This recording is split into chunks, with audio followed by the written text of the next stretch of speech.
Так, мына бір сұраққа жауап беретін аламын. Тағы бір маңызды сұраққа жауап берейік. Көбісі сұрайды. Грунтовка жаққан жағу міндетті ма деп. Иә, ол міндетті.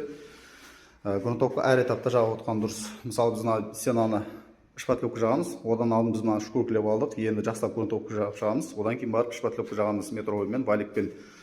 Енді ол кезде мынамен адгезия жақсы болады. И одан кейін бірден гипстің шпатлевкадегі суды бірден тартып алмайтын болады. Жақсы шығады әдемілеп. Енді кейбіреулер немқұрайлы қарайтындар да бар, мүлдем қолданбайтындар да бар. Енді біз осы шпатлевкадан алдын бір жағамыз, одан кейін шкуркадан кейін бір жағамыз. Енді қаншалықты қандай жақсы грунтовка қолдансаңыз өзіңізге жақсы. Біз енді қазір ремолюкс жағайын деп жатыр. Енді қалай жағамыз дегенде, мұның қиын еш нәрсесі жоқ, қарапайым. Осылай валикпен алып стенаға жаға бересіз осылай. Осылай стенаға жаға бересіз. Ешқандай мәселе жоқ.